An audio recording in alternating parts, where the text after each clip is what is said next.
जय हिंद एवरीवन। वसुदेवं सुतं देवं कंसचाणूरमर्दनं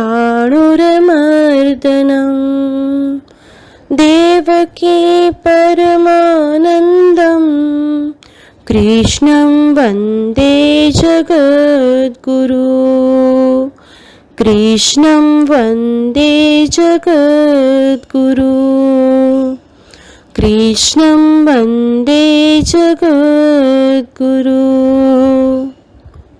इस श्लोक का अर्थ है कंस और चाणूर का वध करने वाले देवकी के आनंद वर्धन वसुदेव नंदन जगत गुरु श्री कृष्ण चंद्र की मैं वंदना करता हूँ। जय गुरुदेव बच्चों, आज हिंदी व्याकरण में पाठ 20 पढ़ेंगे जिसका नाम है अपठित गद्यांश, जिसे इंग्लिश में अनसीन पैसेज कहते हैं। उसका मतलब होता है कि ऐसे पैसेज या फिर ऐसा पैराग्राफ जिसको अभी तक हमने कभी पढ़ा नहीं है, जिसे हमें फर्स्ट टाइम पढ़ना है, और उसके नीचे जो उसके क्वेश्चन आंसर दिए होते हैं वो हमें उसको उस पैसेज में से ढूंढ के लिखना होता है। तो चलिए शुरू करते हैं।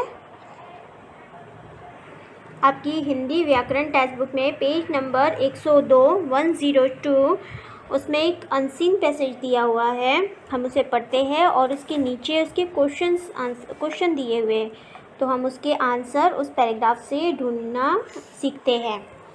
ठीक है, तो सबसे पहले हमें कुछ बातों का ध्यान रखना चाहिए कि अनसीन पैसेज जब भी हमें आता है सॉल्व करने के लिए, तो उस पैसेज को हमें एकदम अच्छे से धीरे धीरे कम से कम 2 से 3 बार उसे अच्छी तरह पढ़ना होता है।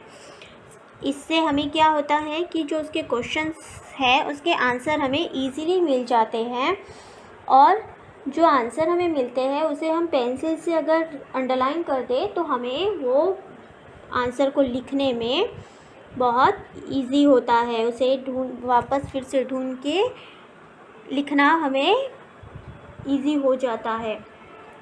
तो ये कुछ बातें हैं जो अनसीन पैसेज से संबंधित है। अब हम शुरू करते हैं हमारा आज का पैसेज। एक बार स्वामी विवेकानंद अमेरिका में भाषण देने गए। शाम के समय वे नदी के किनारे टहल रहे थे। वहाँ उन्होंने देखा कि कुछ बच्चे नदी में बड़े अंडों के छिलकों पर बंदूक से बहते अंडों के छिलकों पर बंदूक से निशाना लगा रहे हैं, परंतु उनका कोई निशाना नहीं लग रहा। यह देखकर स्वामी जी ने उन बच्चों से बंदूक ली और स्वयं बहते हुए अंडों के छिलकों पर निशाना लगाने लगे। उनके सभी निशाने सही लगे। सभी बच्चे हैरान रह गए। बच्चों ने पूछा, आपके सभी निशाने सही कैसे लगे? स्वामी जी बोले, यदि हम निशाना लगाते समय अपना ध्यान लक्ष्य पर केंद्रित रखेंगे तो हम अपने लक्ष्य से कभी नहीं चूकेंगे और हमारा निशाना एकदम सही लगेगा। अगर यही सीख तुम जीवन में अपनाओगे तो जीवन के हर क्षेत्र में सफल होंगे। तो ये हमारा पैराग्राफ था। इस पैराग्राफ में एक स्वामी विवेकानंद जी है, वो कहाँ गए थे? अमेरिका में भाषण देने गए थे।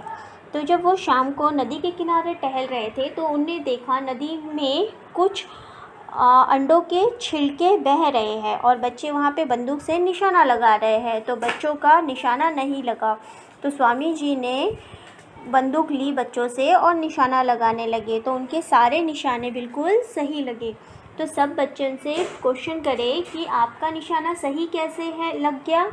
तो स्वामी जी ने उनको उत्तर दिया कि निशाना लगाते समय अपना लक्ष्य पर पूरा ध्यान केंद्रित करना चाहिए। मतलब कि उनका कहने का मतलब था कि कोई भी कार्य अगर आपको करना है तो आपका पूरा ध्यान उस कार्य में होना चाहिए। उससे आपका कार्य बहुत इजी हो जाता है और उस कार्य में आपको हमेशा सफलता मिलती है। मतलब कि वो कार्य आपका बिल्कुल सही होता है। तो ये था हमारा पैराग्राफ। अब इस पैराग्राफ के हमें क्वेश्चन दिए हुए हैं और साथ में उसके उत्तर भी है, तो हम पढ़ते हैं। चलिए, स्वामी जी भाषण देने कहाँ गए थे? तो कहाँ गए थे वो? देखिए फर्स्ट लाइन में ही लिखा हुआ है, अमेरिका भाषण देने गए थे। फिर बच्चे नदी के किनारे क्या कर रहे थे? तो बच्चे क्या कर रहे थे नदी के किनारे? देखिए यहाँ पे सेकेंड लाइन में दिया हुआ है, बच्चे नदी में बहते अंडों के छिलकों पर बंदूक से निशाना लगा रहे थे। ठीक है, बच्चे हैरान क्यों रह गए? तो बच्चे क्यों हैरान रह गए? क्योंकि स्वामी जी के निशाने पूरे सही लगे। यह देख के क्या हुए? बच्चे हैरान रह गए। फिर कुछ और क्वेश्चन पीछे दिए हुए गए हैं। नेक्स्ट पेज में, पेज नंबर 103, स्वामी जी ने बच्चों को क्या सीख दी? तो उत्तर है, स्वामी जी ने बच्चों को बताया कि हमेशा निशाना लगाते समय अपना ध्यान लक्ष्य पर केंद्रित रखोगे तो आपका लक्ष्य कभी नहीं चुकेगा। फिर इस गद्यांश का शीर्षक दीजिए, मतलब कि इस जो पैराग्राफ है उसका हमें नाम देना है। हर चैप्टर का, हर चीज़ का एक नाम होता है ना, तो इस पैराग्राफ का भी हमें नाम देना है। तो यहाँ पे क्या दिया है? जीवन की सीख।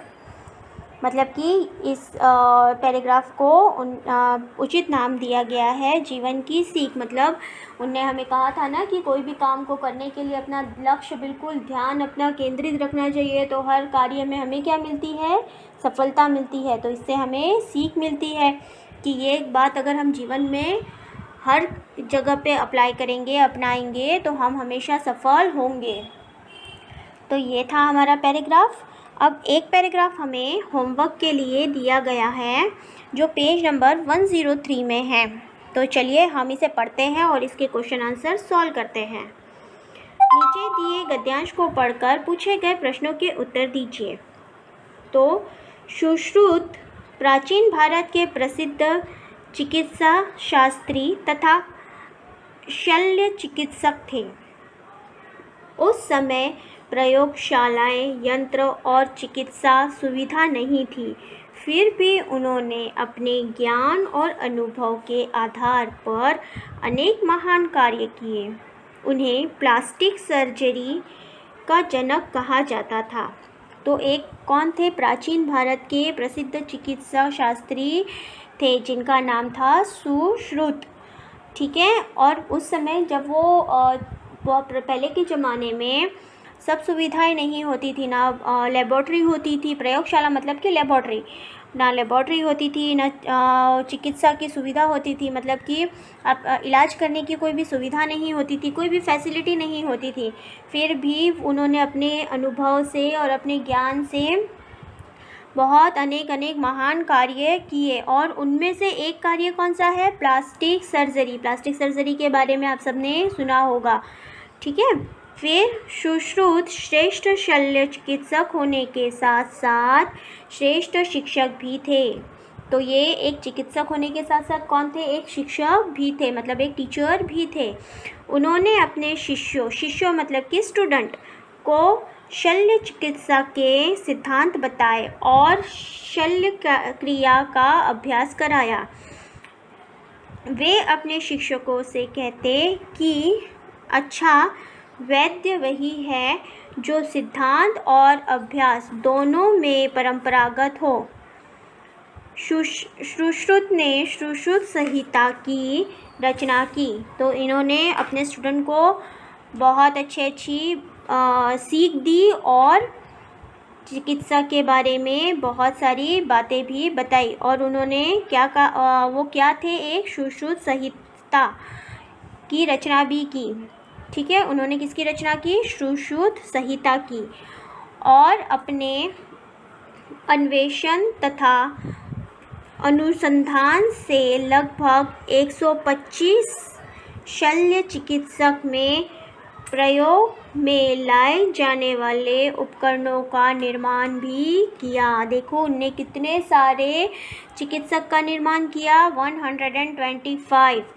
तो आप सोचिए कि उस समय कुछ चीज़ों की सुविधा नहीं थी, फिर भी उन्होंने इतना सारा अपने बल पे, अनुभव पे इतने सारे चिकित्सक की निर्माण की। तो ये एक पैराग्राफ था। अब इसके हमें क्वेश्चंस दिए हुए, कितने क्वेश्चन है? 5 क्वेश्चन है, तो वो हम सॉल्व करते हैं। फर्स्ट है सुश्रुत कौन थे? तो उत्तर आएगा सुश्रुत प्राचीन भारत के प्रसिद्ध चिकित्सा शास्त्री तथा शल्य चिकित्सक थे। देखिए फर्स्ट लाइन में ये पूरा हम यहाँ पे लिखेंगे। तो बच्चों ये जो क्वेश्चंस होते हैं ना, इसके आंसर हमें इस पैराग्राफ में से ही लिखने पड़ते हैं। फिर सुश्रुत को किसका जनक कहा जाने लगा? तो देखिए यहाँ पे है उन्हें की जगह हम क्या लिखेंगे? सुश्रुत को प्लास्टिक सर्जरी का जनक कहा जाता है। ठीक है। सुश्रुत अपने शिक्षकों से क्या कहते थे? तो इसका आंसर हमें आएगा सुश्रुत अपने शिक्षकों से कहते थे कि अच्छे वैद्य वही है जो सिद्धांत और अभ्यास दोनों में पारंगत हो। तो इसका आंसर हमें यहाँ पे मिलेगा। देखिए ये रहा। वे अपने शिष्यों से कहते थे कि अच्छा वैद्य वही है जो सिद्धांत और अभ्यास दोनों में पारंगत हो। ठीक है। फिर उसके बाद सुश्रुत ने किसकी रचना की? तो सुश्रुत ने किसकी रचना की? ये रहा। सुश्रुत ने सुश्रुत संहिता की रचना की। फिर इस गद्यांश का उचित शीर्षक दीजिए। तो मतलब इस पैराग्राफ का हमें एक अच्छा शीर्षक देना है। तो ये पैराग्राफ पूरा किसके ऊपर है? सुश्रुत जी के ऊपर। तो हम क्या लिखेंगे? क्या नाम दे सकते हैं? आचार्य सुश्रुत, है ना। तो यहाँ हम लिखेंगे आचार्य सुश्रुत। ठीक है। तो बच्चों ये था हमारा आज का पाठ और हमारा ये पैराग्राफ। अब इसकी और प्रैक्टिस के लिए हमें वर्कशीट में भी अनसीन पैसेज दिए हुए हैं, वो हम ऑनलाइन क्लास में करेंगे। अब मिलते हैं हम अगली कक्षा में, तब तक के लिए धन्यवाद।